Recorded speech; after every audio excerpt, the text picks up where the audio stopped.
Cool.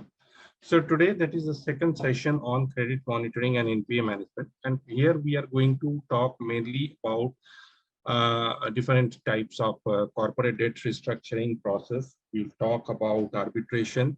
We'll talk about the legal sides. So what is being done in the real life scenario.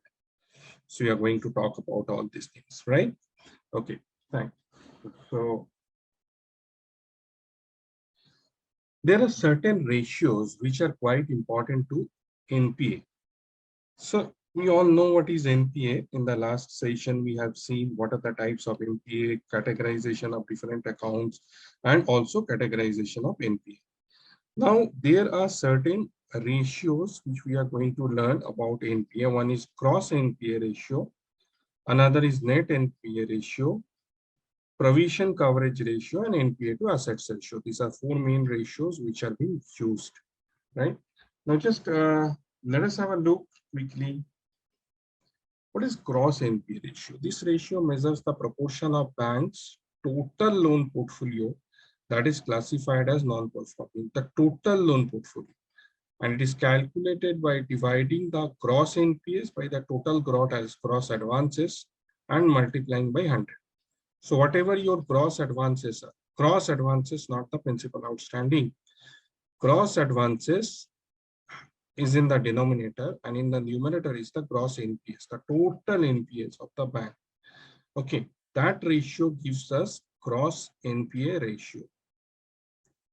Then what is net NPA ratio? This ratio takes into account provisions made by the bank to cover potential loan losses, right? So what happens? One is the loss. Another is we create a provision for loss, right? So now tell me a basic concept about bad debt. Bad debt is debited to PL account? Yes or no? Yes or no? Debited to PL account, right? Now, what is the treatment of provision of bad debt?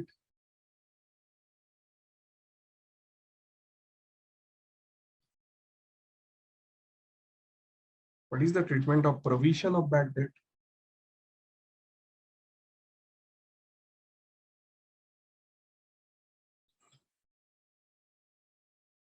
It is also debited to PL account. That's okay. But now, say for an example, I'll just open my notepad.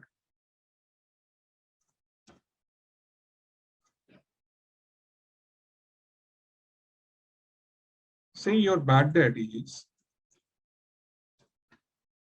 100 rupees and you created a provision of 20 rupees. Now, what is the actual bad debt?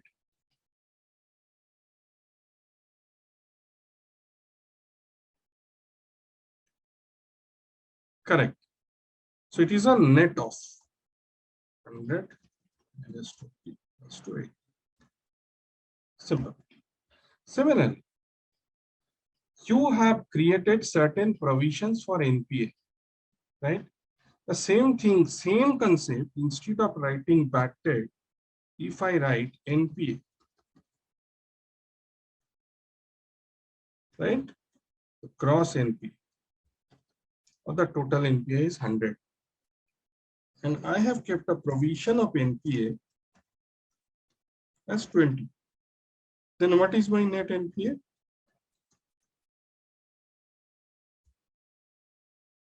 100 minus 20 equals to 80, right?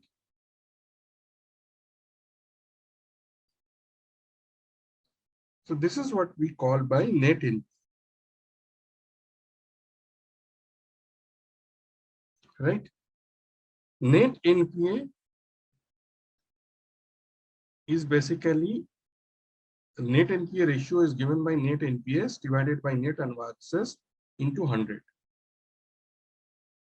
Right?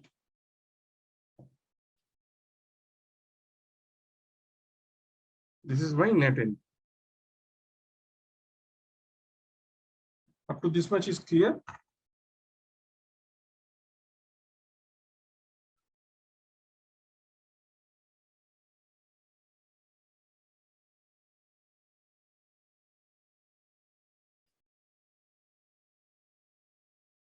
Okay.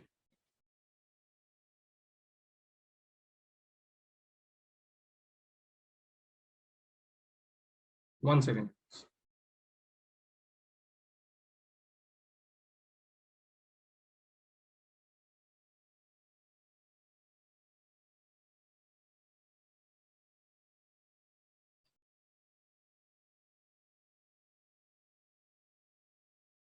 Right.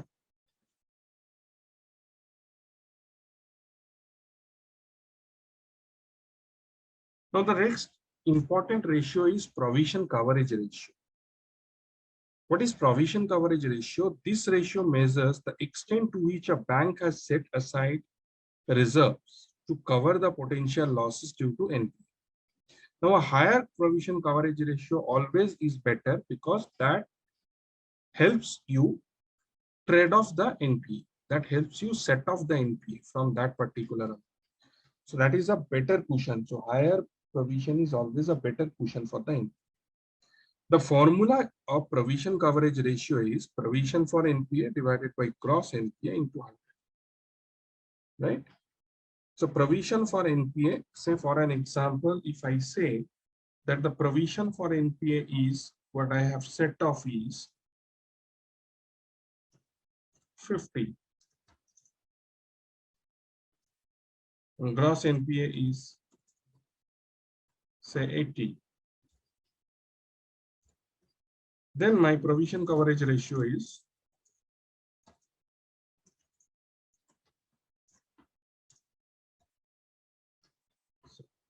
50 divided by 80 into 100. As simple as that. Right? Next is NPA to assets ratio. Now, what is NPA to assets ratio? The ratio assesses the impact of non-performing asset on the bank's total asset. So it shows the bank's total assets that are tied up in NPA loans, not the total assets. Now, what is total assets?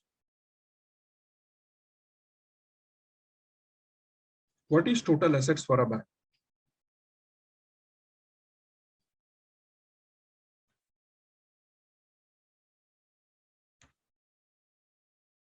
No, what is BL?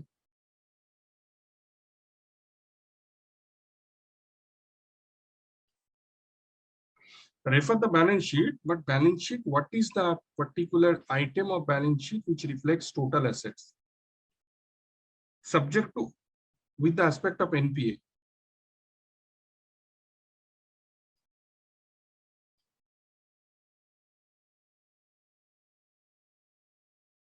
So basically, debtors are the total assets, right?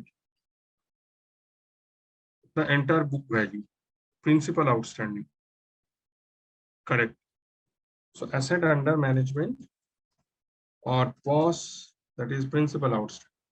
Now, are we going to consider the entire POS amount of the bank?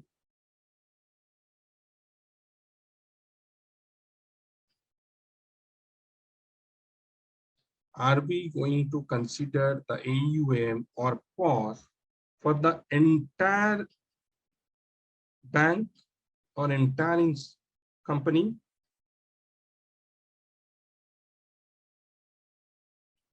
No, we are not. So we will consider only that portion of the AUM what is under NPA. Now, for an example, net NPA is 30, right? Total number of accounts under NPA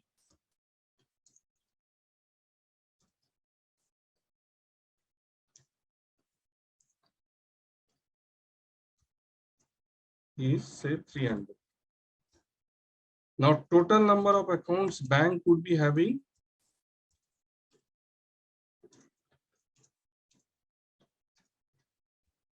could be 5,000,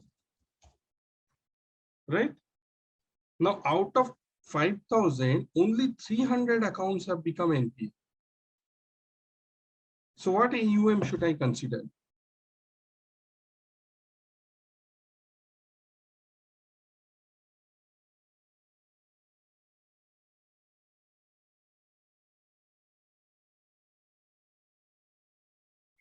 I'll consider AUM for these 300 accounts.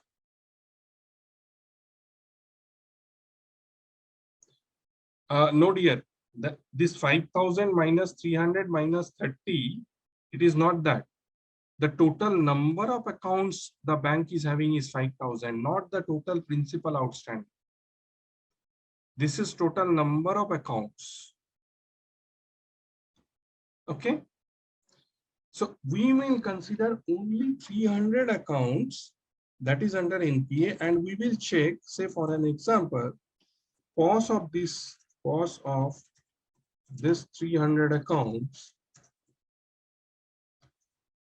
is say 1000 CR for an example. And the net NPA value is 30 CR. Say for an example, net NPA value is 30 CR. Then what is my net NPA to asset ratio? It is 30 divided by 1000 into 100.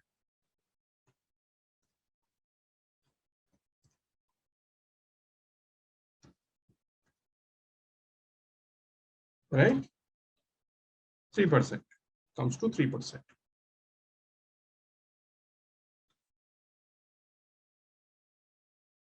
Correct. Here the total asset we will consider only AUM for NPA accounts, not the entire accounts. See, the same is written here in the definition. If you see, shows the percentage of bank's total assets that are tied up in non-performing loans. That are tied up in non-performing loans, not the total assets. So I should actually change this word.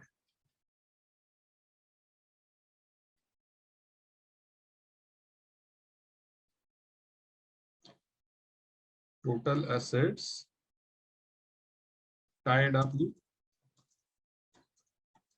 NPA.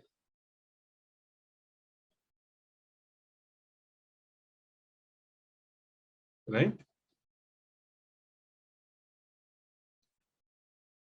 Now there are following reasons for which an account becomes an NPA.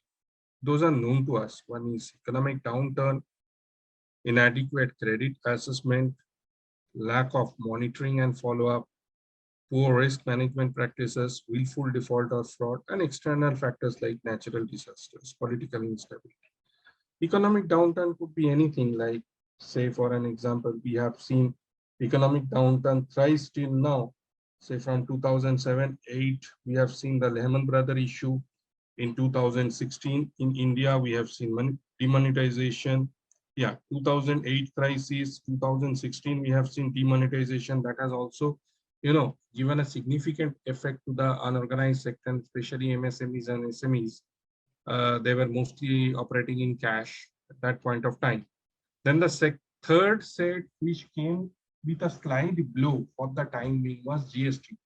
Introduction of GST was also a time when, for the time being, again, SME and MSME plays a vital role in India's economy. So when GST was introduced, the sector overall was not prepared for it.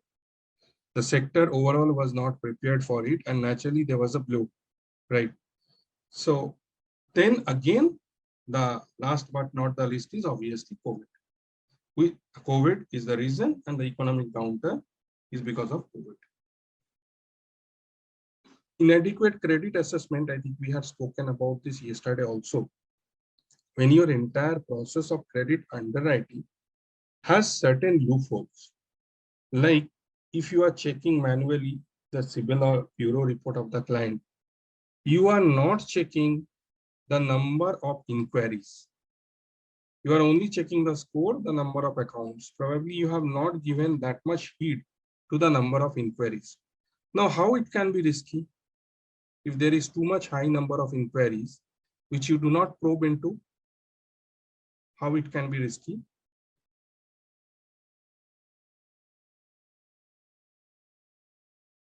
Say the bureau report shows too many number of inquiries, which we don't probe into, how it can be risky?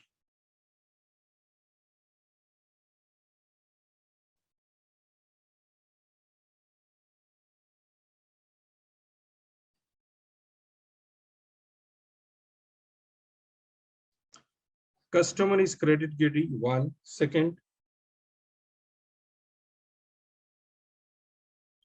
may be looking for loans from multiple entities. True. So definitely he is looking for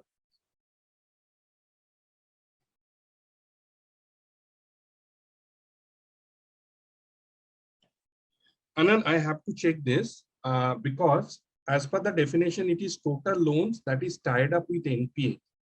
So I need to just check it. And I understand as per Google, that's okay.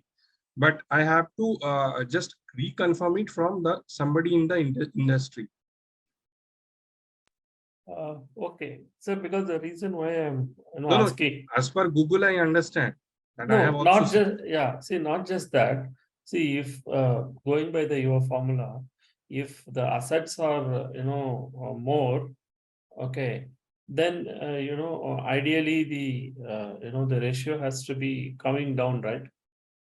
But if the assets are actually more, then the non-performing percentage will be higher. So it's little not logical, that's why. the assets are more than the ratio will come down actually. Yeah, correct. But if the assets are more, actually, there is more risk, no? So the ratio has to go up. So it cannot be that way. That's what I'm trying to tell you. The assets are not more, no? The assets are less actually. When you are considering only are the part of the total AUM which is under NPA, then your NPA ratio becomes very high. Please understand. I am considering only in the denominator only that portion of the entire asset which is tied up with the NPA. Rather, you are saying a portion where the NPA to asset ratio will come as very low. You can yourself check. Say for an example, 5,000 is the total asset under management. Okay. Right? I'm just opening Excel and will show you. So total asset under management, total AUM, 5,000. Okay. Right? AUM tied up with NPA is, say for an example, 500. And NPA, say 30, that is to be recoverable. Okay. Right? Now you see the one approach is you 30 divided by 500. Okay. So which is almost 6%. Correct. The another approach is 30 divided by 5,000. What you are talking about, which will come as 0.6%. Okay.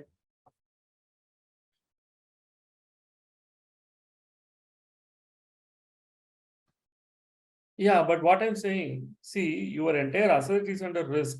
So ideally it should be 500 by 5,000. Okay, so this is not a right way because your entire asset is under risk. Okay, so that's exactly what it has to be. Because if he defaults, your entire asset is gone. So the actual risk is 10%.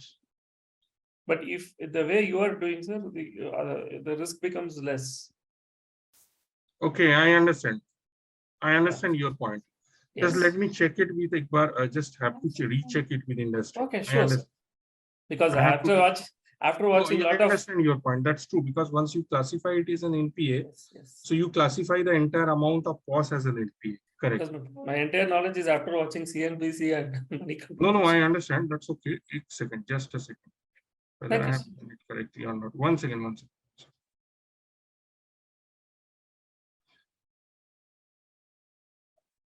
So that is what, like, probably I have mentioned it in a wrong way. Gross NPAs is basically the total amount of POS divided by total assets tied up in NPA. Acha.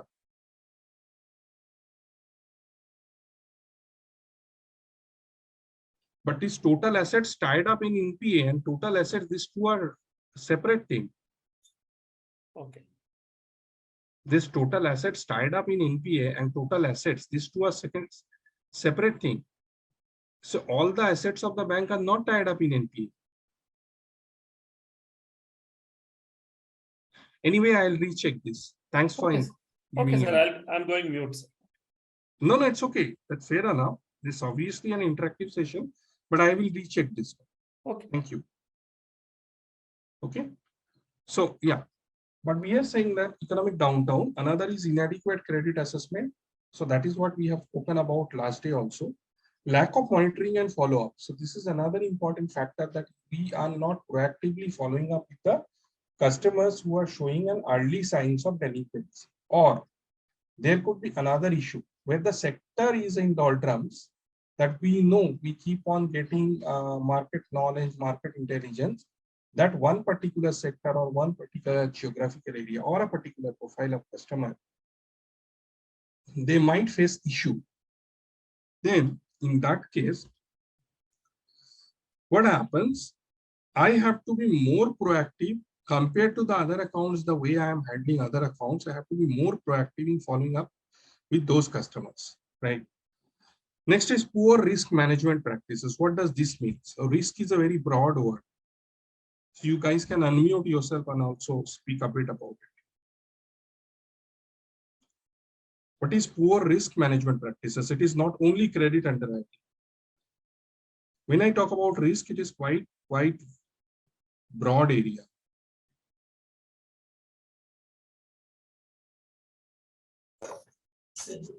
Can I, Abhishek? Yeah, please. Yeah, I mean, this is a real scenario which happened 7-8 years back. My cousin, he is having a rice mill and he's supplying to FCI in Andhra. So okay. After Andhra government, FCI means Food Corporation of Food Corporation. Yeah, they are supplying rice to the FCA and FCA has to pay them. Okay. This is an agency risk. He has only one client, that is FCI, and there was no cash flows from the government. And taking this as a, considering this as a risk, they had a banking with HDFC, and HDFC, they asked them to, they have closed all the limits at one go and asked them to clear the loans. I mean, gave some time and asked them to clear the loan. They clear the loan, and in this 6-7 years, the situation has become so worse, and he doesn't have any other line of generating capital. This guy has gone bankrupt and sold everything. I mean, his house, he has some other assets because of over private burden and all, private loans and all, he got bankrupt. So if HDFC did not react, then it would have, this case would have gone into NPA. Correct. So this is basically concentration based, right? Because customer concentration is there. I have only one customer, which is the source of my income. That is a major, it is quite important risk based on, like concentration risk. And what happens if that customer doesn't pay me money, my entire cash flow gets affected. Plus, there is another problem to it. When you have only one or two customers, you cannot negotiate much in terms of pricing. So there are multiple cases like this. So somebody yesterday quoted the example of Tata Nano in Singur, West Bengal. So there I knew few people who were into the business of stone chips. They were having their mines and they were having their sand mines where they were excavating sand. So, they had got huge orders. So initially they were doing very good. They were just excavating and selling it to the retail customers, and that too also in cash. And their business was running smoothly, cash rich business. They might not be having too much of turnover, but fair enough. Still, the turnover was good enough and the profitability was good enough and the cash flow was proper, streamlined cash flow.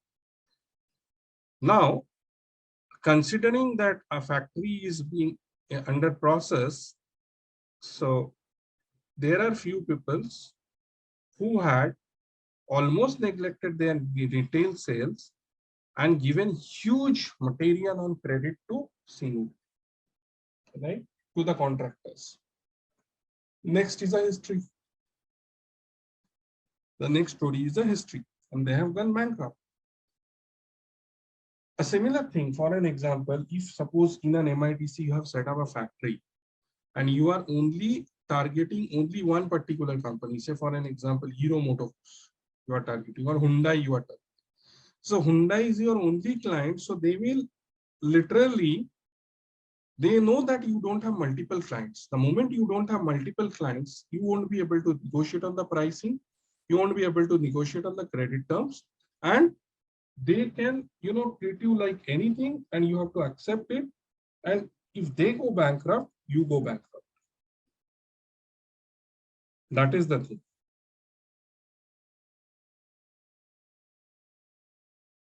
And that's a true picture. Lessons learned from the reality, right? So this is one is called concentration risk. Second one, what could be the other risk which we should factor into? What could be the sources of information where we can, do risk management properly? Over leverage. So over leverage means you have to keep an account, keep an eye on the account. This is one. Second thing is sectoral analysis. So yesterday also we were discussing about this, that there is some experts, especially the rating agencies, they have hired experts, which they also, there are many, agencies, they keep on publishing different sectoral reports. In fact, CRISIL also does that, sectoral reports they come up with, and they have specialized people for each and every sector. Someone is specialized for iron and steel, someone is specialized for, power sector. They have specialized people, and they generate a monthly newsletter also at times, which will give you good insight about the sectoral performance overall and certain government policies which can affect the sector, right? So this is very important to keep an eye on the sectoral analysis. Next one is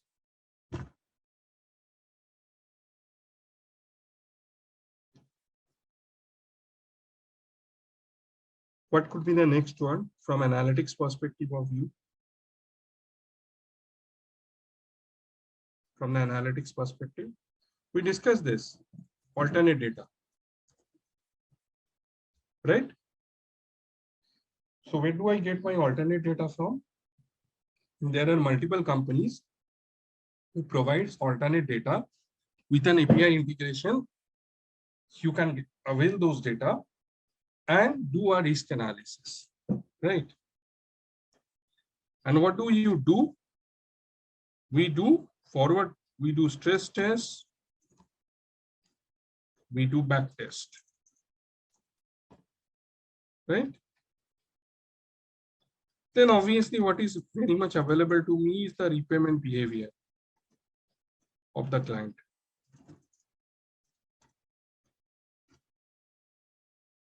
Right? Anything else you would like to add with this? Can you give an example for alternate data? Okay, so alternate data could be your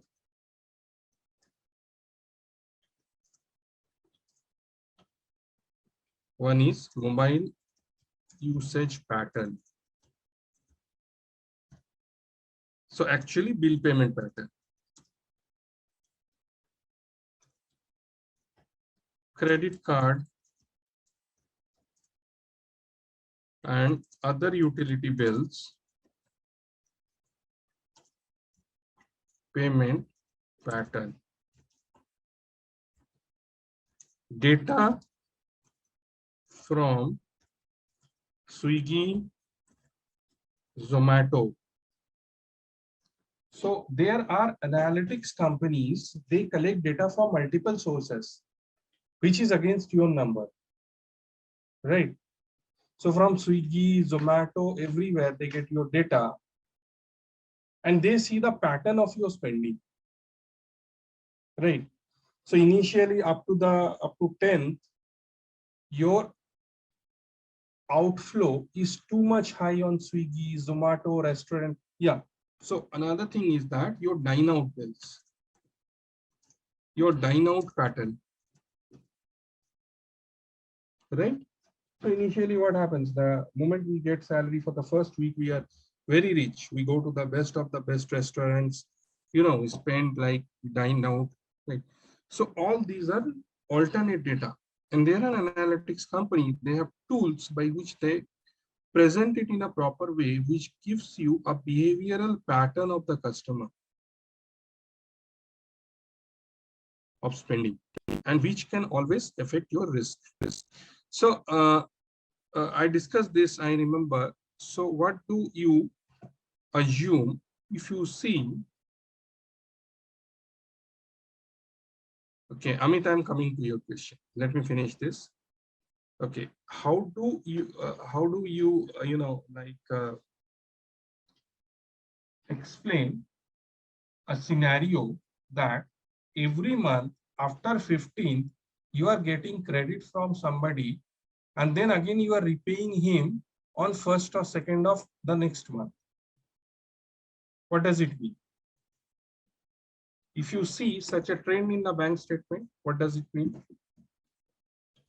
Then after 15th, I am getting a fixed amount, around 10,000 or 15,000 from one or two people, and that I am repaying in the next month.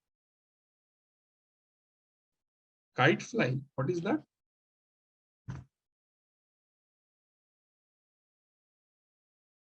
So he is taking loans. Yeah, so he is actually taking loans for survival. And the moment he is getting his salary, he is repaying that. Right?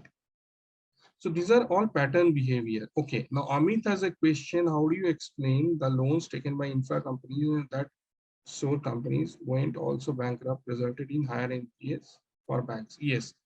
So for the infra companies, there were a lot of projects. Okay. Now, when we talk about specific to an area, for an example, say Noida. Now, I don't know how many of you are aware that Noida, especially in Noida, real estate construction was stopped for around 2.5 years, if I'm not wrong, because of the movement from local farmers. Noida was totally closed because of land acquisition and all this. So this is just one example I'm citing, right? So what happened?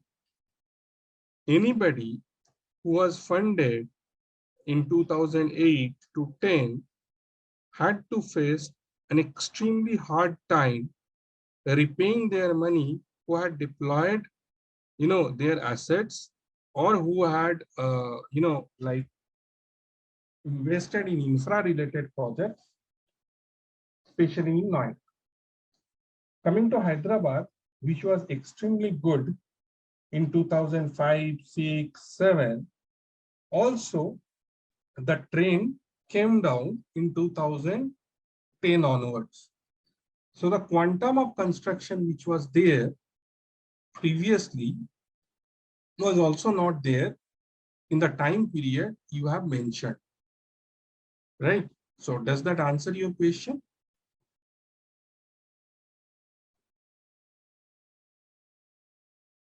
Sir, I think his question was a little different.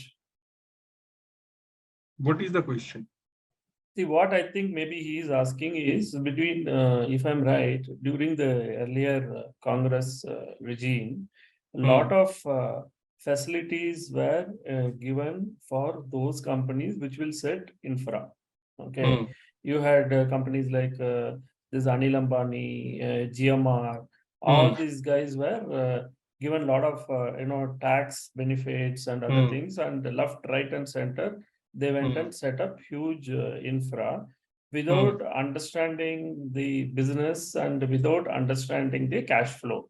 Just to give you one example, Hmm. Anil Ambani was promised a very lower rate for gas by during the between the both the brothers they can for the gas which they take from Godavari.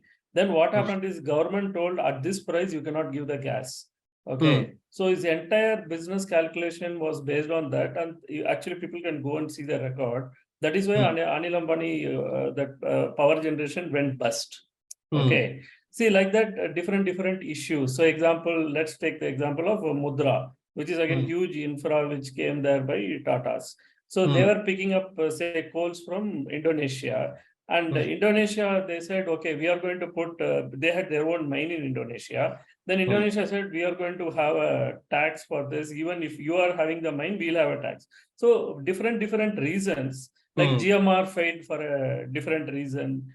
So his question is that, and mainly that because one of the reasons they failed because the cost of the money was very high, the interest rates were very high, the business models were very bad, and the cash flow, which was front loaded or whatever, they were not getting the cash flow.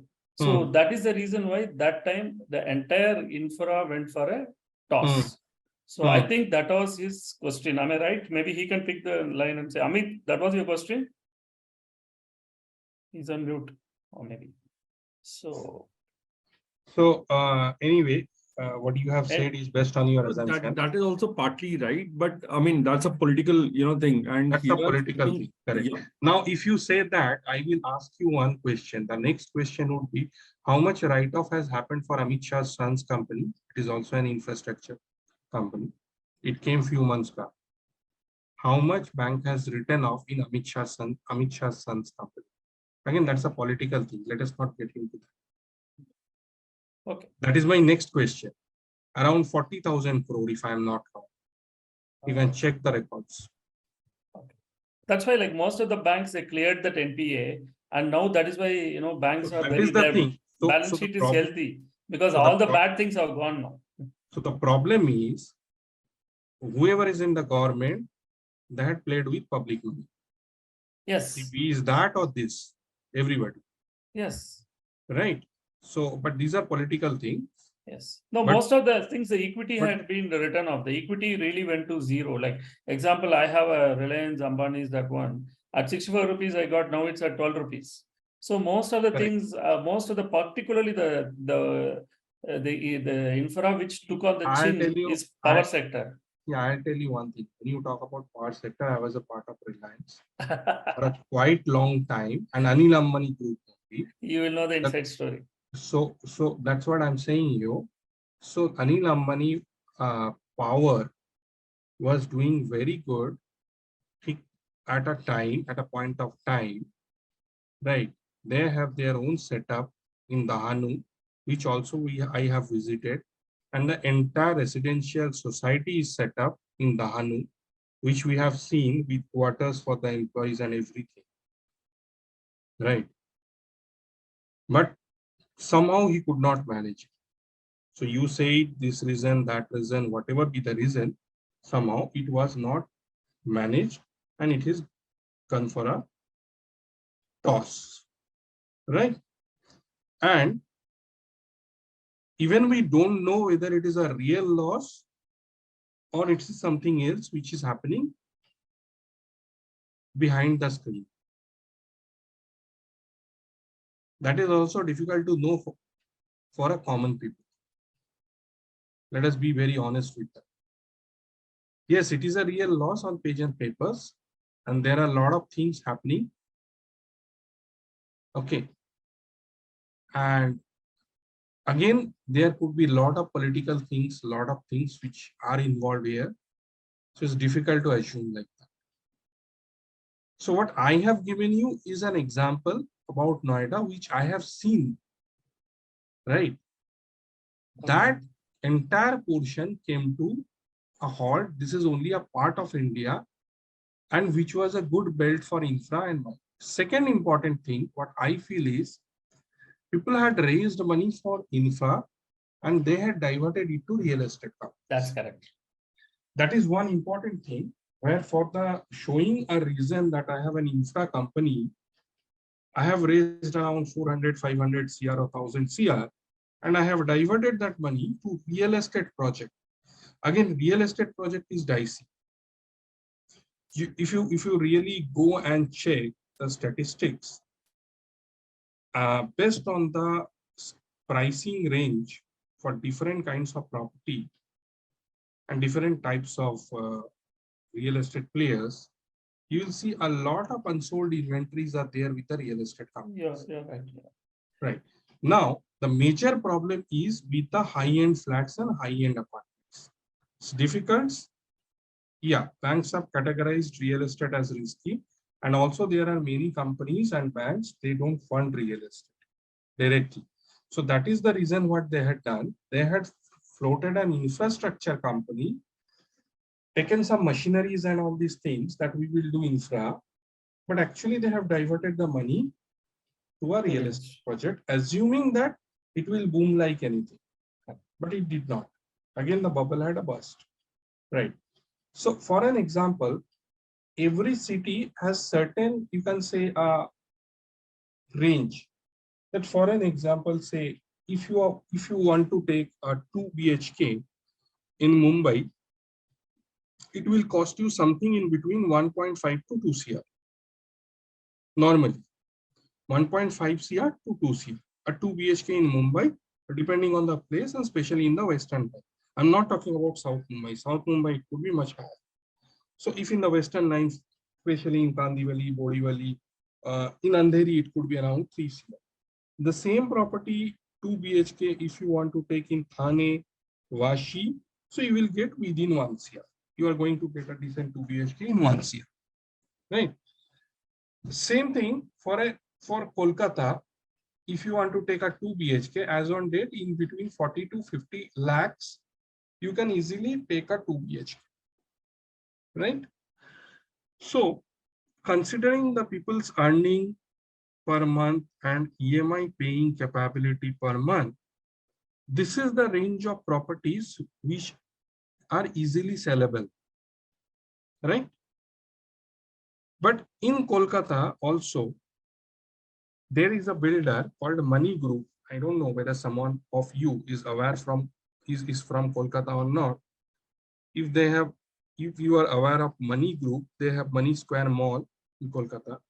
So that Money Group is again into real estate, and what they have done, they have from the very beginning, they have been constructing very high-end properties. So 42 is a project where each flat costs 25 to 30 CR, where the entire floor is a flat on the Chorongi near Park Street. Now tell me, they had a high level of inventories. How many people can really afford to buy a flat with 20 CS, 30 CS, that too also in a place like Calcutta? In Mumbai, still I understand. Again, in Mumbai, you will get property of 30 CR, 40 CR, which is in, might be in Wadley, sea-facing property, right? But then you have certain set of customers, right? So if you are mainly into mid-class segment, catering to the middle income group segment, who can pay an EMI of 1 lakh, 1.2 lakhs, fair enough in Mumbai. Similarly, 40 to 50,000 in Kolkata. For Bangalore, I don't know, could be a different figure. For Hyderabad, it could be a different figure. For Delhi, it's a different figure, right? So this is a reality where people, without thinking, without doing much research, they jumped into real estate project, showing that my money will be invested in infra. That was another important and practical reason. So just as you summarize just for a few things, maybe it will be valid. See, from the power project particularly, see, there were times when the BESCOMs or the electricity board, they decided how much of power they will pay per unit.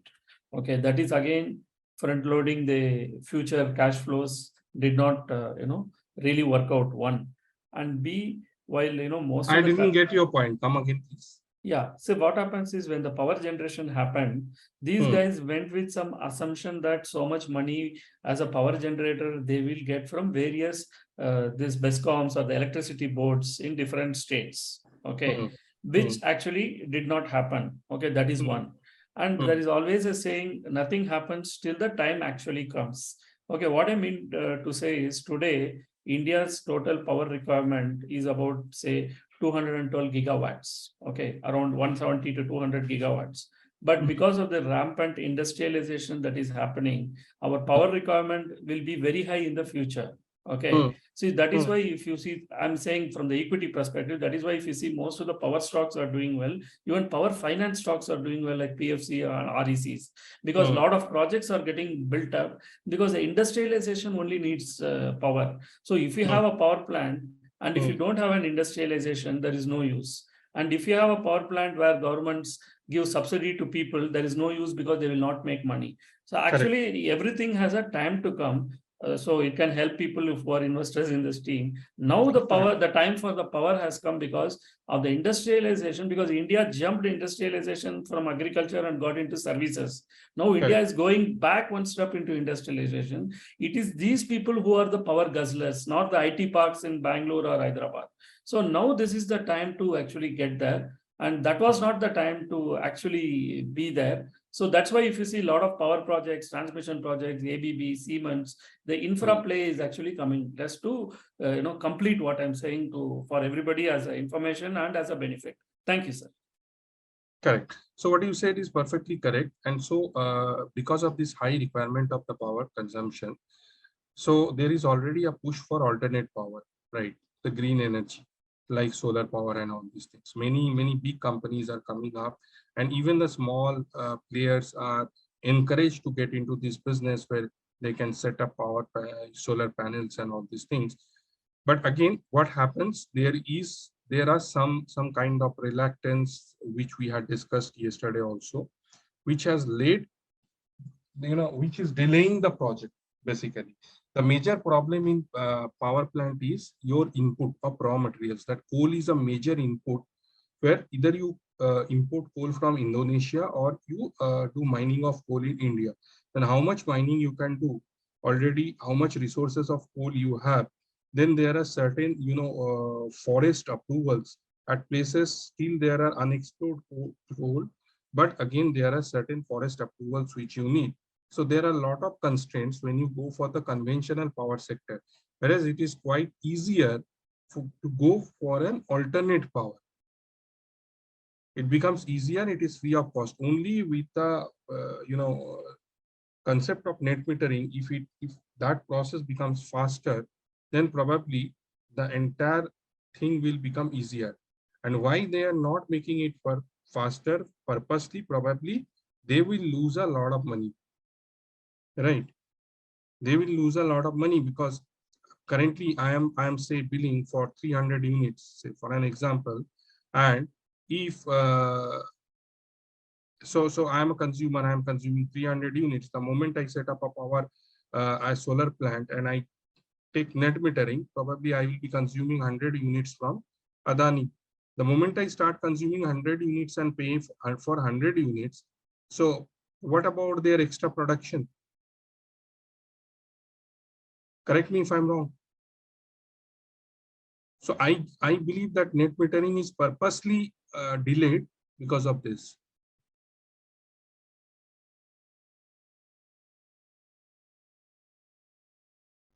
Okay. Another is obviously willful default or fraud, and external factors like natural disaster, political instability. Now the tier 1, tier 2 capital, which we have already discussed, just we'll have a quick look. Tier 1 capital is the core capital of a bank that represents the highest quality capital available to absorb losses without bank being required to cease its operations. It primarily consists of shareholders' equity, retained earnings, and disclosed reserves. So you can say a net worth kind of, mainly the net worth kind of thing. Tier 1 capital is considered the most reliable form of capital as it is fully available to cover losses and provides a cushion against financial stress. Tier 1 capital includes the following components. One is It represents the highest quality capital consisting of the common shares and retained earnings. So we all understand that. It includes instruments such as perpetual bonds or preference shares that have features of equity and can absorb losses as an ongoing basis. Tier 1 capital is crucial for banks' financial stability and is an important indicator its ability to withstand adverse economic conditions and absorb losses. Next is just a moment, guys.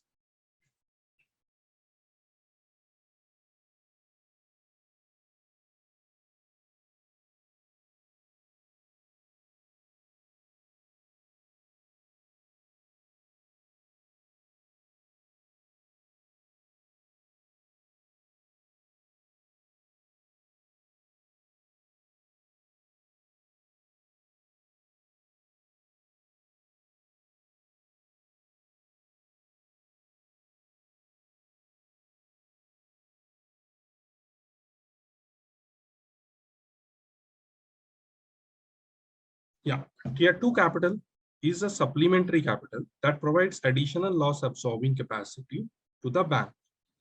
It is less secured than tier 1 capital and can only be used to absorb losses, right?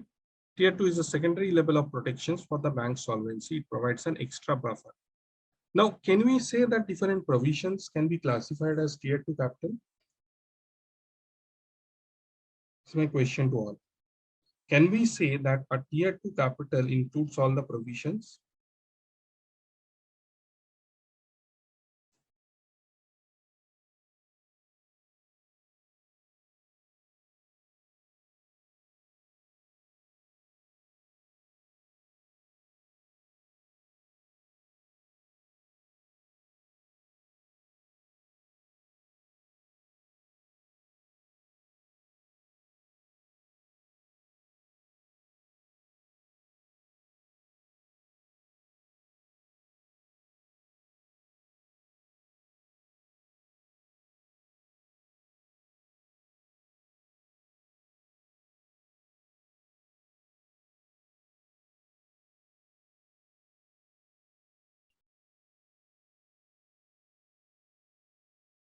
Yeah, so my question is, can we say that the provisions we make can be classified as a tier 2 capital?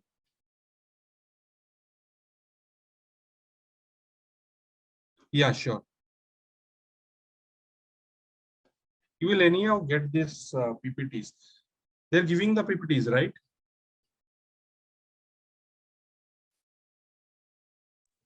Yes, we are receiving.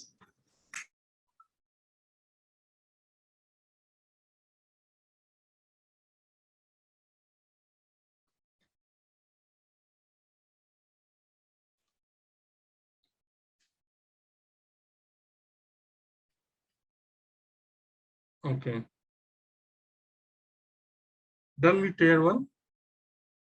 Can I go ahead?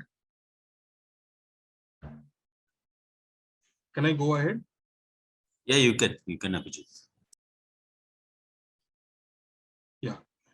So my question is, can I say that we can classify or we can include provisions which we set off, which we set aside a fund from our income and we name it as provisions? Can we say those are tier 2 capital?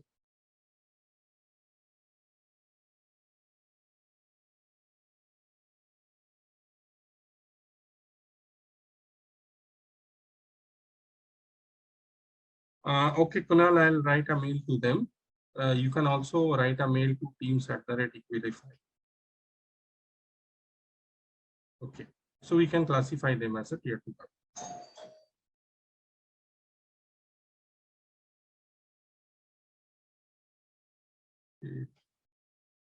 Okay.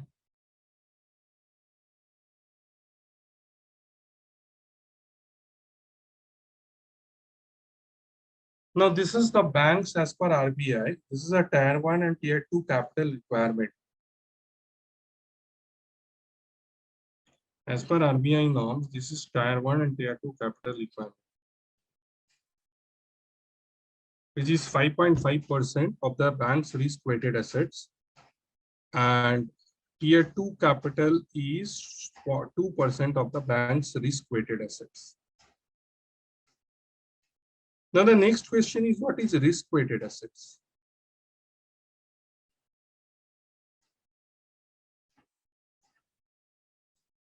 What is risk-weighted assets? Any guess, wild guess?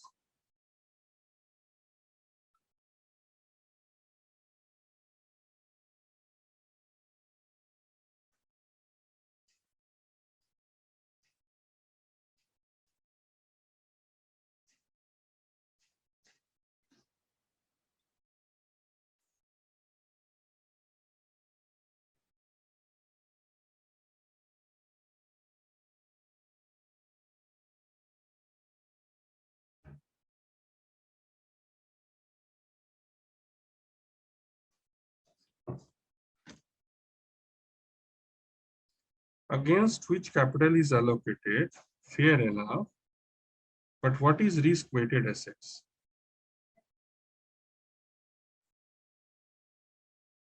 What is risk-weighted assets? So for an example, so for 30 plus, I given weight, say 0.1.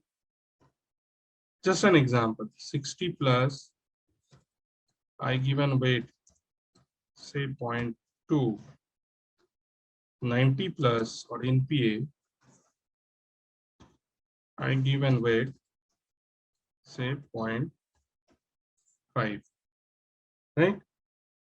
Now, what is the total AUM of 30 plus? Say it is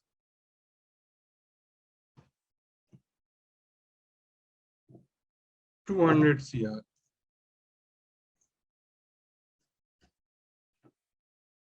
+60 is say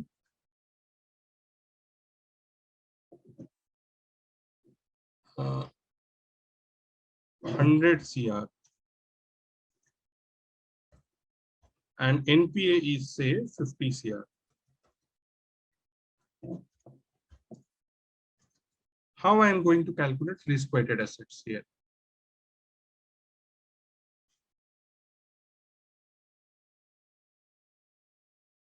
Yeah. Then after multiplying,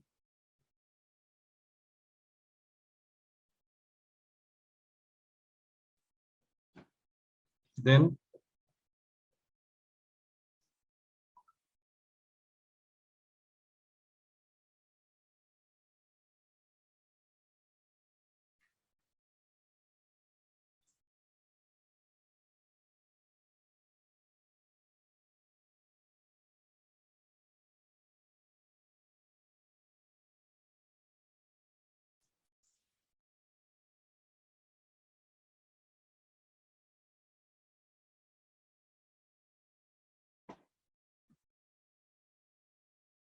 correct. So assigned weights, I have already assigned weights.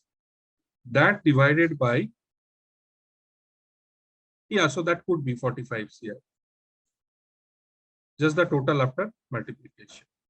That is my total risk-weighted assets. That is the total risk-weighted assets. So 0.1%. So 0.1 into 200 would be something around 20 CR. This would be again 20 CR, and this would be something around 2.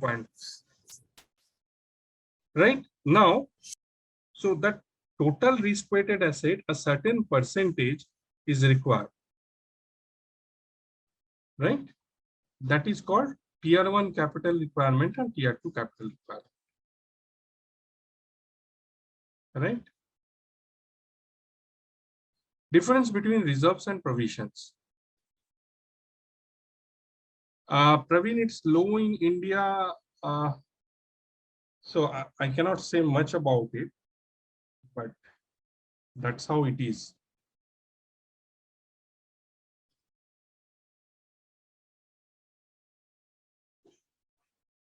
Okay.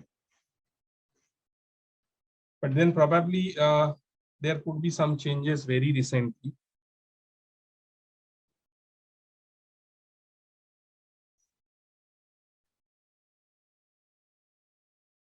Yeah, 5.5 is low. That's true.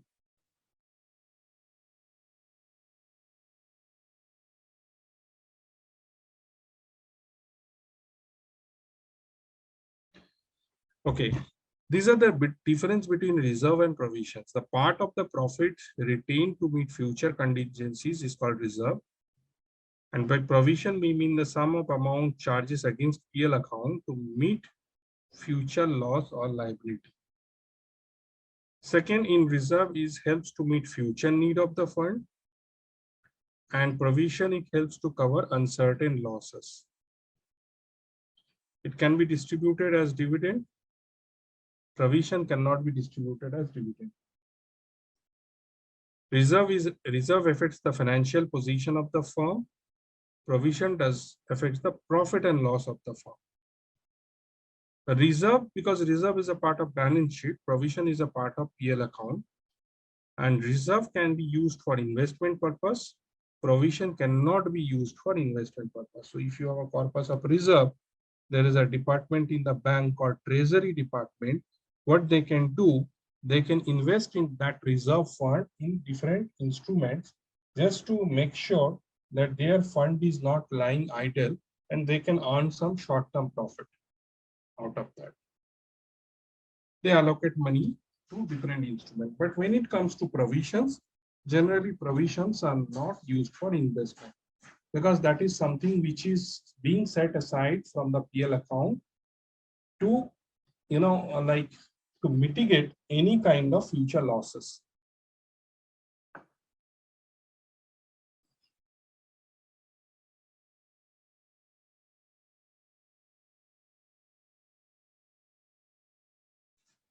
Yes, that's true. They have to create a provision for future losses.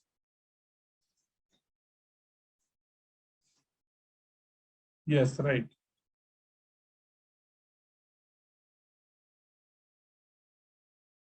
So reserve norms as per bank RBI, cash reserve ratio should be 3 to 4% of the net demand and time liabilities.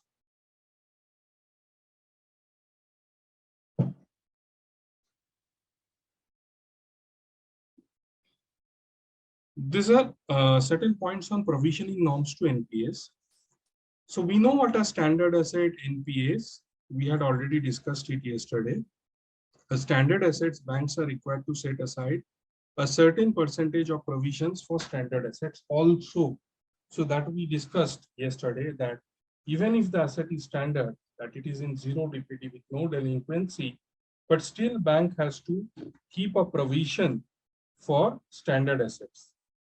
And for non-performing asset, bank needs to make a higher provision for NPA based on the classification and age. The provisioning requirements for NPA are as follows: 100% of the outstanding amount, depending on the age of the NPA, right? So we talked about age of the NPA as well, right? We talked about DBT, that is doubtful, loss, right? Loss means the write-off. When it is write-off, you have to create a provision for 100% of. So based on the age of the NPA, there are provisioning norms, right? Doubtful assets requires a range of 25 to 100%, whereas 100% is required for loss assets. So yesterday, if you remember, we had discussed also how does your CIBIL reflects if you have a loss account or if you have a doubtful account. So we discussed about this, right? Now, additional provision for stressed assets. The RBI may also direct banks to make additional provisioning for stressed assets, such as those identified under the framework for resolution of stressed assets. Right?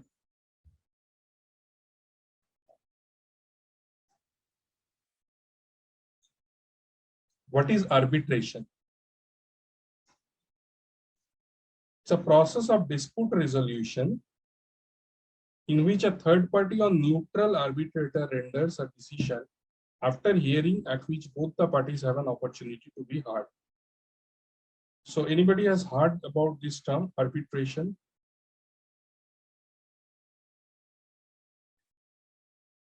Frequently happens in banking sector, especially with the lending companies. Arbitration. Even it happens in insurance company when there is a decline in claim or rejection of claim.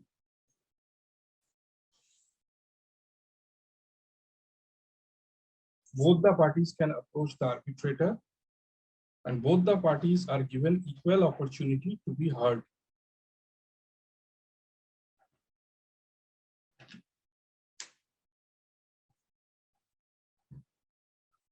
Okay.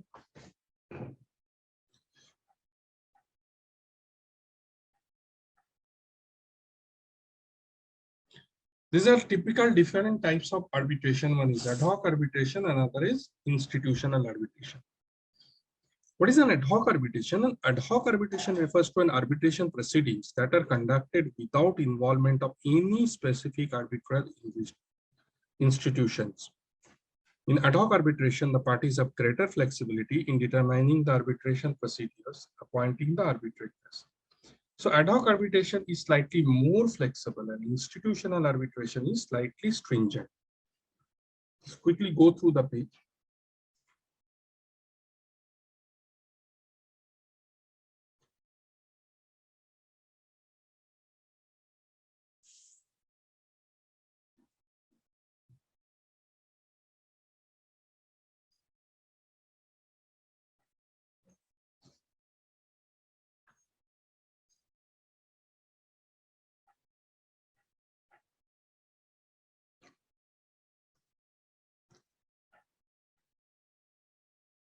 In ad hoc arbitration, the parties are responsible for managing the arbitration process, including selecting arbitrators, setting rules and procedures, and overseeing the arbitration process. The Act provides certain default rules and procedures that apply to ad hoc arbitration in case the parties have not agreed on specific rules. Institution arbitration is a different thing. When institution arbitration involves arbitration proceedings administered by recognized arbitral institutions or organizations. These institutions provide administrative support and services to parties involved in arbitration. They have established rules and procedures and panels of arbitrators to facilitate the arbitration process.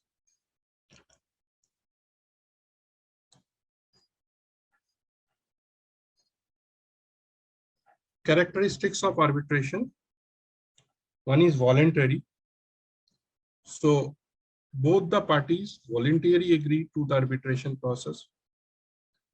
Next one is, it is neutral and impartial. So first of all, the arbitrator is unbiased and quite neutral in nature, and he is impartial. He doesn't have partial views for one particular party.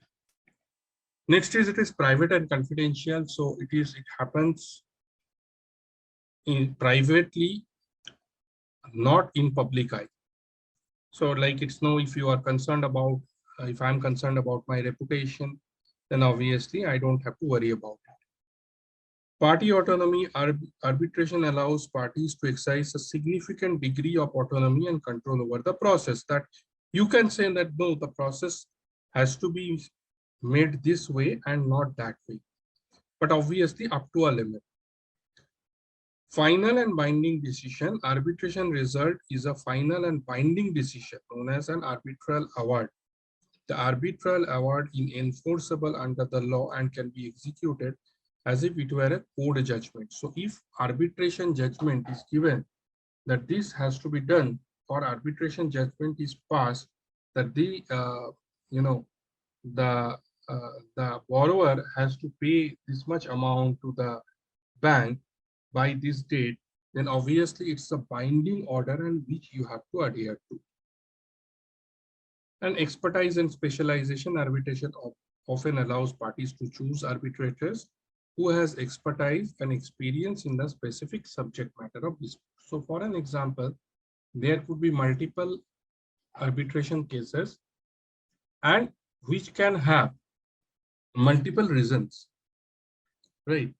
There could be some arbitration related to technical issue in power plant where there is an accident. There could be an arbitration related to something called monetary matters. There could be an arbitration related to dispute in the family.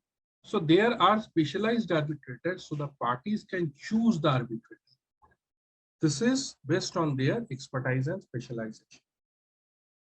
All right. Second is flexibility. Next is flexibility and efficiency. Arbitration process is much more flexible and efficient, and it has international reach. So even at international level, arbitration can be done smoothly and amicably. Advantages of arbitration. So these are the advantages of arbitration, which we have already discussed in the characteristics. One is speed. Arbitration process is much more speedy compared to a normal court case. Flexibility and party autonomy. Next is expertise and specialization. After that, it comes confidentiality, neutrality and impartiality, finality and enforceability. So the decision of the arbitrator is final and it is enforceable. It is cost saving also. It has international reach and it preserves business relationship. How it preserves business relationship? Because an amicable settlement happens, so it preserves business relationship. So even the parties can continue their business relationship after arbitration. Next is corporate debt restructuring. So organization of a distressed company's outstanding obligations to restore its liquidity and keep it in business. We have just touched CDR last day, but we did not discuss the techniques of CDR. Today we are going to discuss what are the techniques of CDR. So there are three major techniques of CDR. One is expansion or growth techniques. Second is contraction and divestment techniques. Means I will not grow, I will rather contract the operation and I will divest. Second is other techniques. So other techniques could include reverse merger, debt equity swaps, buyback of shares, asset securitization. So when it talks about growth or expansion techniques, it could be merger, it could be takeover or acquisitions.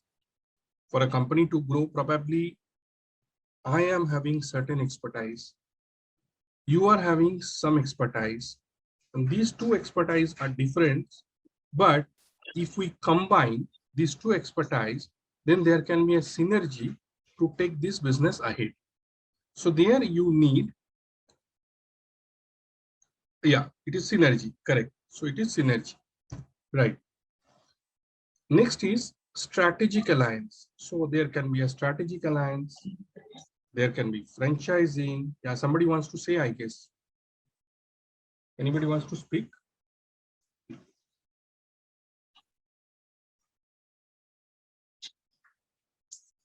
Okay. There So could be. nothing, just wanted to ask, have you participated? It'll be interesting if you can share your experience in any mergers and then how that reverse book building happens. Have you worked on anything? If you have any use case, you can talk. That'll be very interesting. No, I honestly speaking, a debt equity swap I have seen.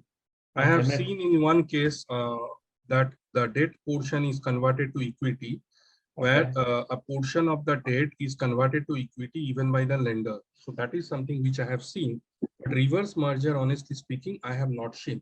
Coming to buyback of shares, basically, when it talks about buyback of shares, like probably you don't want your company share go to somebody else's hand. So you just buy back at a share at a price which is mutually decided between the parties. Okay. Because this typically they come under what they call as a special situation. These are special situations. That's why it is mentioned that other techniques. Okay, fine. Okay. Now there is something called asset securitization.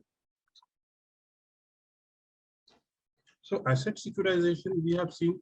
Yes, I'm familiar with this because when you securitize your debtors, you take money against your debtors.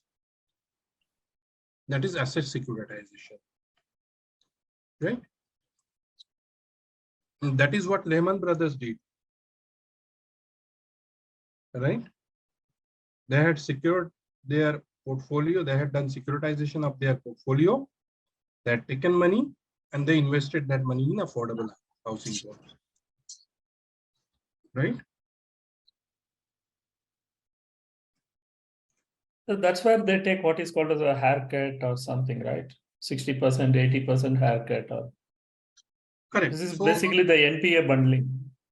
yeah. So then the process of calculating the cash flow is also quite important. Now, for an example, just give you an example. So for an example, have you seen Shark Tank? Anybody in any episode of Shark Tank? These investors, they used to come, and people who are seeking investment, they used to give their proposal. Anybody familiar with Shark Tank? I think Praveen is the right bet. Okay. So what happens is, how do they value? So they give a valuation. So what happens? The investors come. Investors like even Ashneer Grover used to come. Ashneer used to come initially. Then there were, I think, some Bansal is there. There are two ladies. They used to come. They come, and what they do generally, the person who is seeking the investment, they talk about their business model, and when they talk about their business model, they also talk about the valuation that they are expecting. Right now, this valuation is based on the calculation of the businessman, and from the investor's point of view, there is a separate second valuation which they do. And they probably sometimes even, I have seen a case where the valuation of the business by the entrepreneur is given as 5 CR. The investors has given a valuation of the business as 10 CR. And they were interested to invest around 7 to 8 CR. Right. So what happens? There is a method called DCF, right? Almost we all are aware of this, discounted cash flow. So whatever cash flow for that particular account or that book is going to happen in the future, that entire cash flow gets discounted with certain discounting factor, right? And then you decide what is the actual value of the security, and then you have certain other tools based on which you give the money based on securitization, right? So this is also a kind of, special kind of restructuring, you can say. Next one is also like when there is no other way that you involve a insolvency professional and he wants to take control over your management, he slowly and gradually employs different ARCs and then sell off the assets. So that could be another technique of it's a divestment kind of thing. So it's the worst case scenario. So just one thing before you proceed. Yeah. Sir, like you would have read recently Byju's, which is appearing almost every day. So initially, the great investors, they gave at a particular valuation. And now the same people are cutting down to 60% or 50% of what they've done earlier. See, why does these people who are all great investment bankers, they analyze everything, they arrive at something, but why do they do this? Because why does it happen? Why don't they have a foresight? If so much of mistake they make. Correct.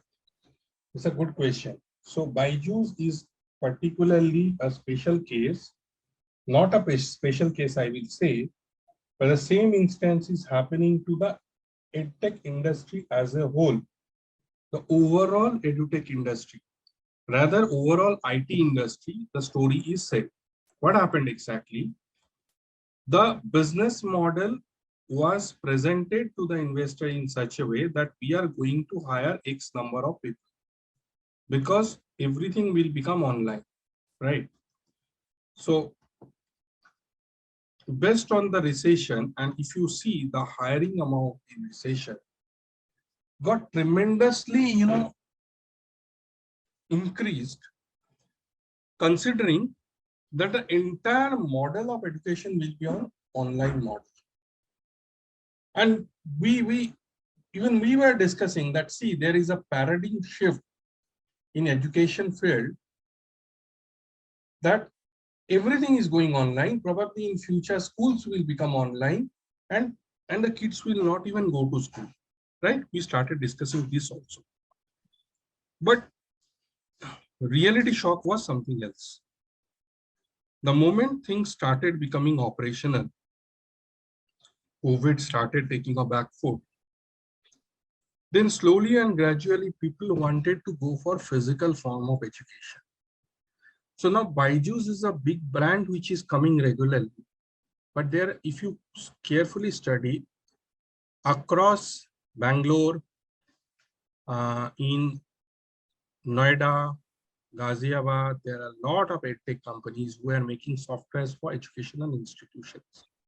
So the softwares were built in such a way that you can do a lot of things. You can assign question papers, you can assign tests, you can also get all entire session recorded. Everything is inbuilt, and then the recordings you can integrate with Gmail, and then with Gmail, the recordings will be forwarded to each and every participant's mail ID. So they were doing this software at a very low cost, 25,000, 30,000, by 50,000. They were giving this kind of software, and they hired a lot of people. So not only in edtech industry, it happened across IT, especially in IT. So what happened? There was a surge in manpower, but then when everything became physical, that kind of requirement, they assumed that their calculation was slightly different. Their calculation was X will be the demand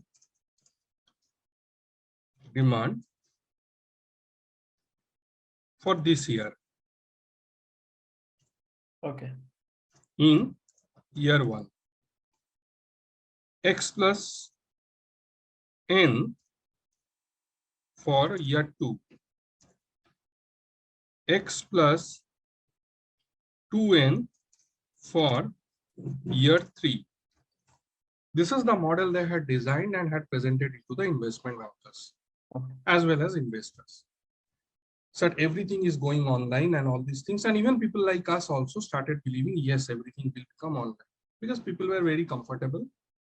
Students were very comfortable, because actually the exams were given by parents, not by students. And nobody was able to identify that. Okay. So students were very comfortable. Parents were also very comfortable. Okay. But later on, when the actual scenario is something different, Correct. there was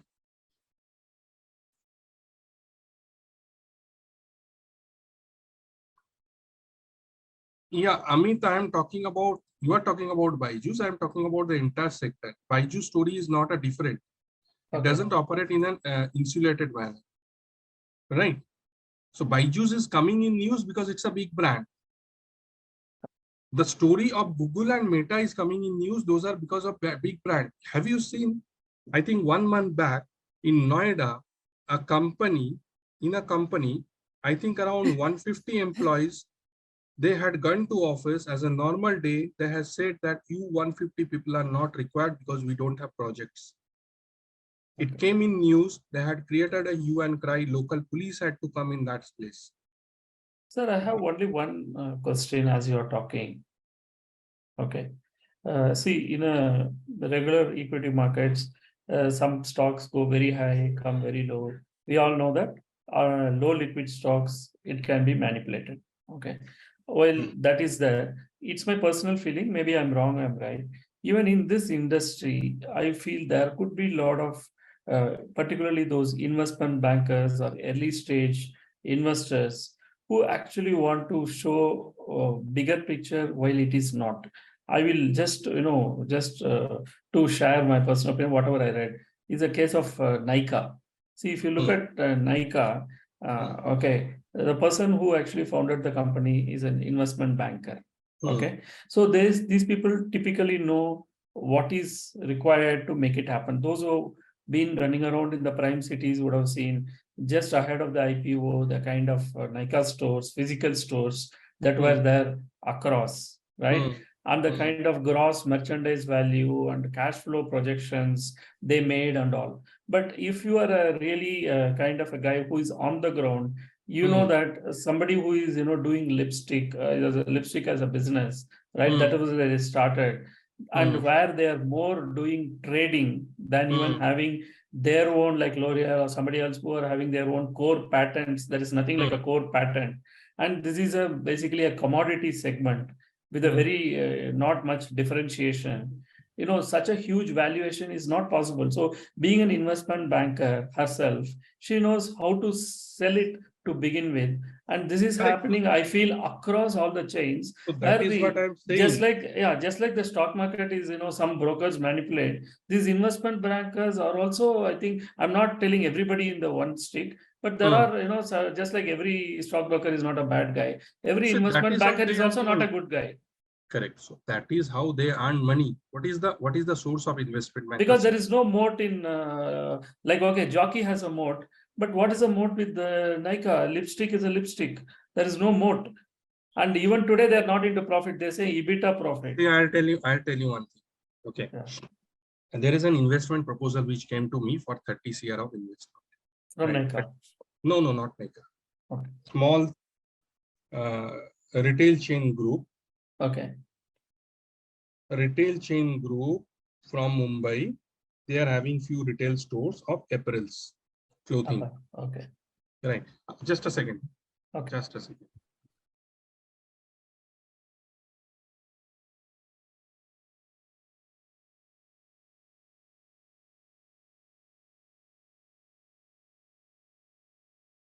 So what happens? The guy has beautifully presented the proposal. I said, what this 30 CR is for? He said, I want to open 30 different stores in different parts of India and abroad also. So I need 30 CR. I said, fair enough. Where is the projected earnings? So projected earnings he's showing, he has given me a projected financials data, which shows that revenue is increasing 2 times. So in year 2023, the revenue is twice compared to 2022. In year 24, the revenue is twice compared to year 2023. I said, fair enough. You have given this figure. Where is the breakup of your sales? He slightly got offended. He said, no, sales will be there. My stores are in, good place, good location. There will be footfalls. I said, how many footfalls? How many stores are there in that locality? And what is your USP for which you will get double sale every year? Your sale is doubling every year as per your projection. Okay. And he has made a SWOT analysis also. I think he's an MBA guy. So he has made a SWOT analysis. I said, boss, these are theoretical concept. You come up with the facts and figures, because if I really need to approach an investor, then I have to give him facts and figures. I cannot talk something which is in the air. That guy literally got irritated and he says, leave it. It's not your cup of tea. You just leave it. You cannot do it. And again, I can see the same guy till today is writing on social media, I am looking for a funding of 30 CR. I am looking for a funding of 30 CR. Till today, he has not got it. You understand the difference? So your entire business proposition cannot be on air. It has to be backed by certain facts and figures. I just cannot say that my sale will treble in next 3 years. How? What is the demand supply in the area which I am operating? Now, if my sales is trebling, if my sales is become 3 times more, then is it that uniformly across all the stores, my sales is becoming 3 times more? No. It might not happen, right? At Sir, some okay. In your case, you being a professional, you stopped it. But take the case of gullible, people who invest like equity people. They then who is supposed to bell the cat when companies like these digital age companies they hit the stock market? Then SEBI or somebody should tell them, no, how will you do these numbers? Why your valuation is so huge when you don't even make a EBITDA profit? So who will bell the cat? So this kind of due diligence sense, first of all, should be with an investment banker. But unfortunately, they work on a commission basis. That's exactly the point. You say it is an investment banker, which is a rosy term, but they are more concerned about their commission. So this is a fact. And they also support the price on the opening day. That is also true. Right. Part of the Second- commission. Second thing is your due diligence as an investor.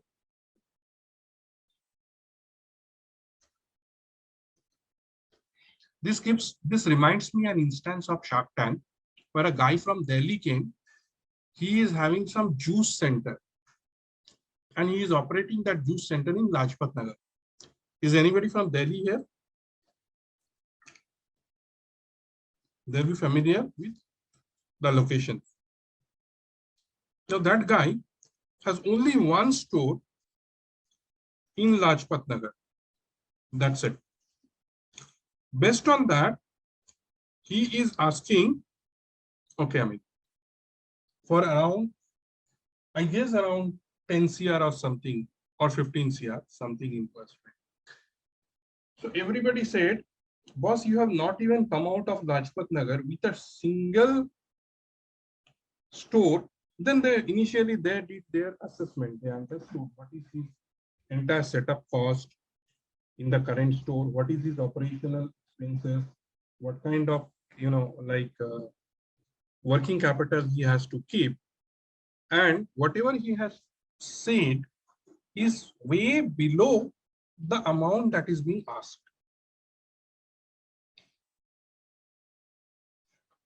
Then they said, what is the logic? You have never gone out of Lajpat Nagar. You are saying that across Delhi NCR, you want to make a chain of this store. And the proposal got rejected.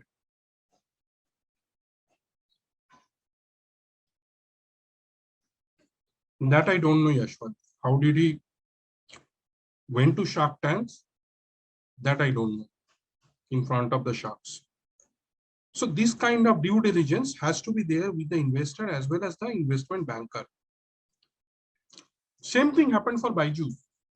I would say Byju's was not intentional because people thought there would be huge surge in demand for online mode, and there will be a requirement of a lot of software and software guys. And it happened across industry, even the IT support services industry, they have hired manpower a lot. Just give me 2 minutes, guys. I'll be back. In 2 minutes, I'll be back.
Yeah, sorry guys.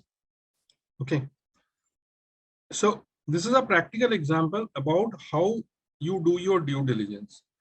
The same thing applies to the banks which gives loans or the NBFCs who extends loans. So if there is due diligence issue, then obviously there will be a problem. Next is SURVEY Act. It enables setting up of asset management companies, that is RCL. RCL is an asset management company. Pegasus is an asset management company that operate from Mumbai.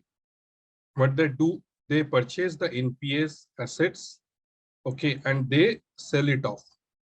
So NPS are acquired by issuing debentures, bonds, or any other security, as a second creditor can serve notice to the defaulting borrower to discharge his or her liabilities in 60 days. So what happens when you appoint RCL? So RCL takes off that debtor, that account, and then they start as a second creditor, they start issuing notice to the borrower. Failing which, the company can take possession of assets, take over the management of assets, and appoint any person to manage the secured assets.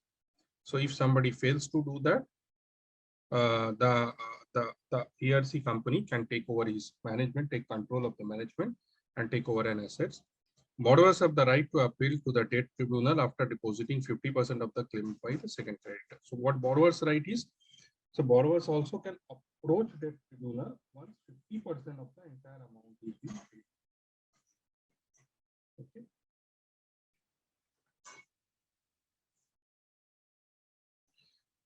Lok Adalat, a very famous term for settlement dispute amicably.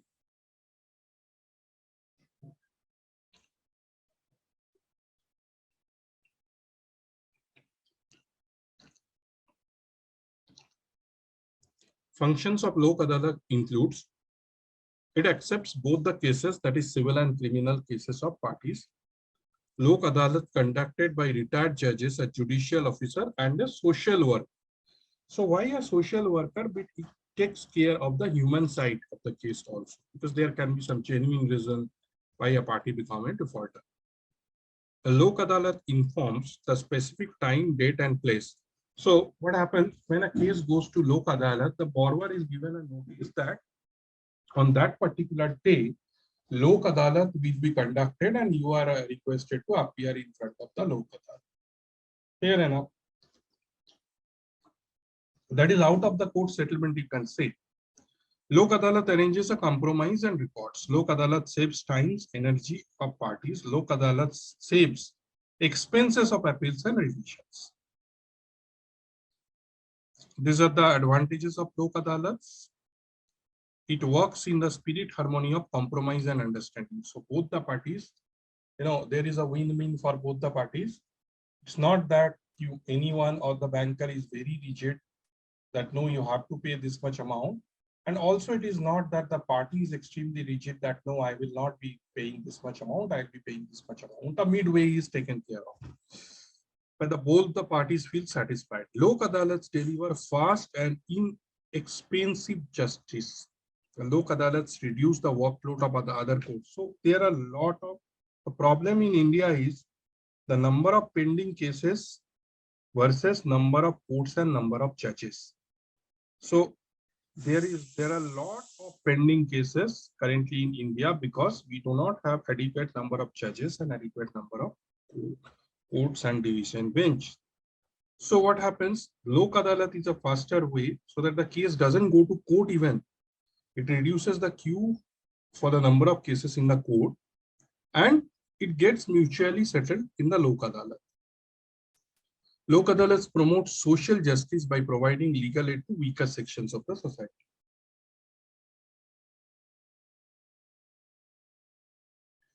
This is a typical process of section 138 and how section 138 is notice is being sent. So first is when a check gets bounced, before that what happens? A borrower gives authorization or instruction to present a check to the bank. So there can be two scenarios after presentation. One is the check gets cleared, then the process gets ended. A judgment of Lok Adalat is not binding. It's not binding on the parties, but generally judgment is not passed on a one-sided basis. Lok Adalat gives adequate scope for both the parties to express that. Say for an example, my EMI is 15,000 per month. Now, for an example, I'm jobless. I'm saying that no, I won't be able to, pay an EMI of 15,000. Give me a moratorium of 6 months, and then slowly and gradually, once my cash flow increases, probably for another 6 months, I will be paying 5,000. Then for the next 6 months, I will start paying 10,000, and then I will reach to the level of 15,000. So there is scope of discussion and scope of, it's a harmonious discussion actually, right? Next is cleared. If the check is cleared, the matter ends here. There is no question of legal complication. In case it is dishonor, the dishonor intimation is received by whom? Bank.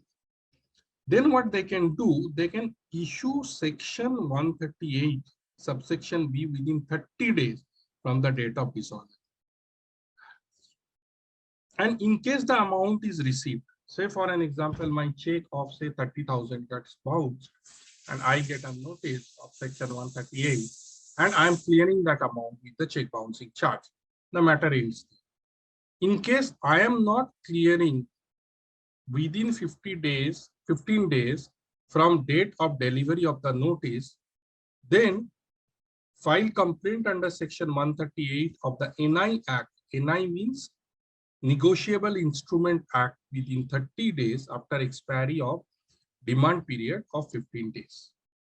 Then the court will decide. Then either you issue a notice and then subsequently the debtor is paying fair enough. Otherwise, the court will decide. Right? This is a typical process of 138 for check bouncing case. The next one is section 9, which is for repossession of assets.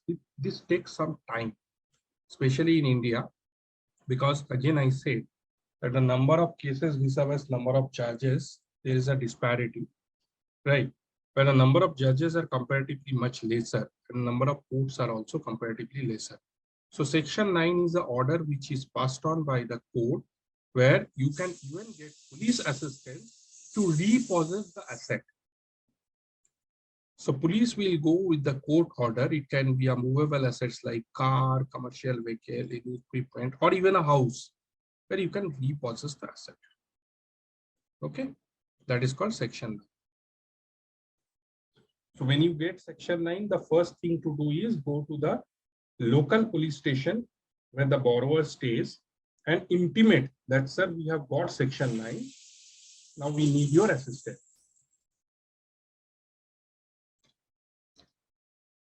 Okay, any query till now? This is the last page of our presentation. Any query?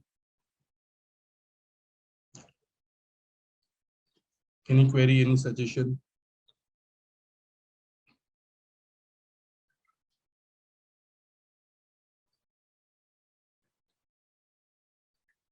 Yeah, Yashwant. Tell me. Yeah, just out of curiosity, Yeah. you mentioned about ARC during the class. So last December, Yes Bank appointed an ARC for taking over of bad debts. So 48,000 crores of debt, and they took over around 11,000 crores. So two questions here. One is how do ARC get benefited? It is already a bad debt. Second thing, how do they decide on the amount? For 48,000, it is 11,000 only, not 25,000 or not 5,000. Correct. So, first question answer is they get a percentage of recovery like the collection agencies. So have you seen the collection agencies, they start barking on the customers starting from 20th and onwards. Why? Because their target has to be achieved so that they get commission. They, like even for a 500 rupees due, they'll call you 500 times in a day. They don't mind. Right? And they're being paid for that. But ARC does it in a professional manner. ARC deals with the companies. They do it through legal procedure, legal steps and all. This is number one. Take second. Huh? One second.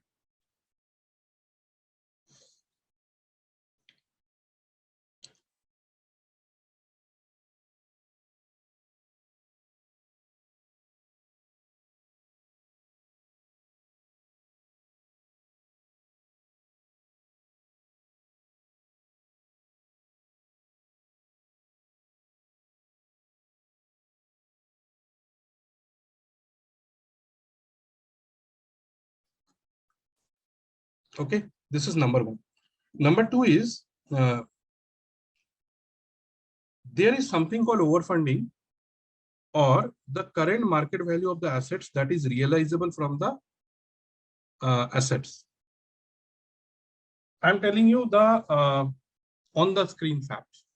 The ARC is saying, see, whatever collateral you have taken and whatever assets are there, that is valued in the market at 11,000 CR only and not 48,000. I will be able to sell it at 11,000. So I am ready to recover 11,000. That's it. So it is a pure loss. Remaining amount is a Obviously, pure it is a loss loss. in the books of the bank. See, anything, whenever you show me a single account which has gone into NPA, where there is, you can file a case on the customer for loss on sale, but you show me a single case where there is a profit in loss on sale. It will be a distressed sale, and even if you file a case on the customer for loss on sale, it will continue. So that loss is definitely a loss. So, but normally they auction this, right? If I'm right, whoever is highest bidder, they give it away.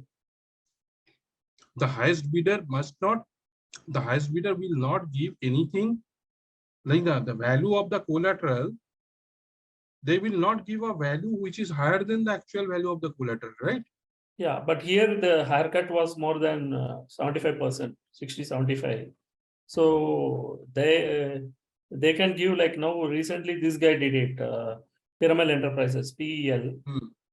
He sold his wholesale banking assets.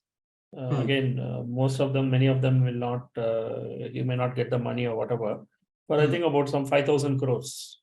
Okay, this typically happens in wholesale banking, but in few cases it happened as well. Normally it's a builder. I'll tell you one thing. I'll tell you one thing.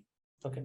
You have lent a customer 100 share against his collaterals, say multiple properties, right? Correct. The same customer approaches you. I need 50 CR additional, which will not be backed by collaterals. Scenario one. Scenario two, you mark the same collateral for both the loans. The collateral value is 80 CR. Okay. The total loan amount is 150 CR. Now, assuming that fair enough, that we know that there is a negative collateral gap, but still bank has given money based on the relationship. Okay. There are cases. So this entire 48 CR, if you really probe into it, is not 100% secured. Okay. Okay. It can be a mix of secured and unsecured loans. Okay. See, only one positive that has happened is, as you talked earlier, see, there's been like more than a decade of there is no real estate value appreciation, and which has actually kicked in now, like particularly prime cities, 30 to 40 to 50% accumulation. So whatever the collateral which would have priced less, now even that would have got appreciated. To that extent, it is good. So that's why most of the builders are coming out of the black hole back in business, because the real estate is picked up, and that is more than a decade. It never appreciated even 5 to 7% in a year. Correct. Correct. That's true. Abhijit, one last question before the. Yeah. Recently, I mean, not recently, S Bank has written off the perpetual bonds to the tune of some 8,000 crores. So there was a case going on against this.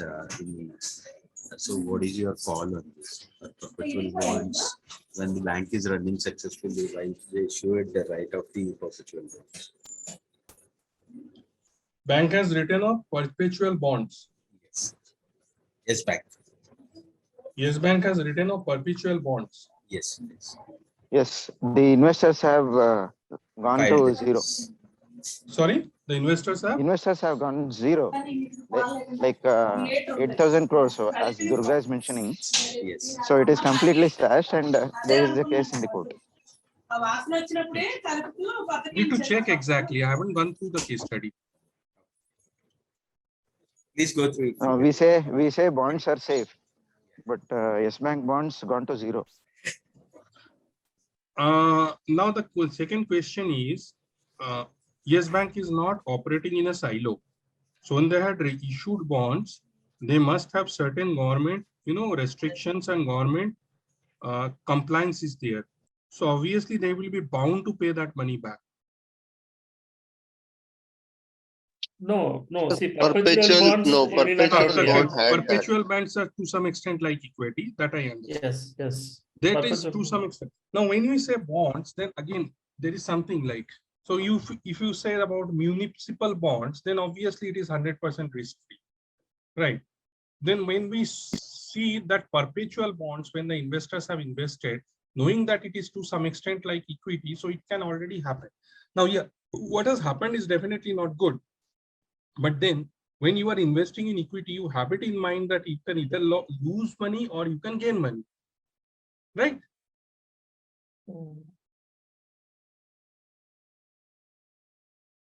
But I think Praveen has replied, 81 bonds can go to zero. Yeah, even UBS. So debt market is also not risk-free, like. No. Debt is more volatile than equity. Yeah, at least equity, okay. But debt is see, again, it boils down. See, in equity we say no, okay, you invest in blue chip. So maybe Yes Bank doesn't come under the blue chip. Maybe if they had put in HDFC or SBI perpetual bonds, it would have been a different story. ICICI or others. So if you see South Indian Bank perpetual bonds are being traded at 13.5% from last few years. okay. So what is your call? See, true. See, that's what it can happen. See,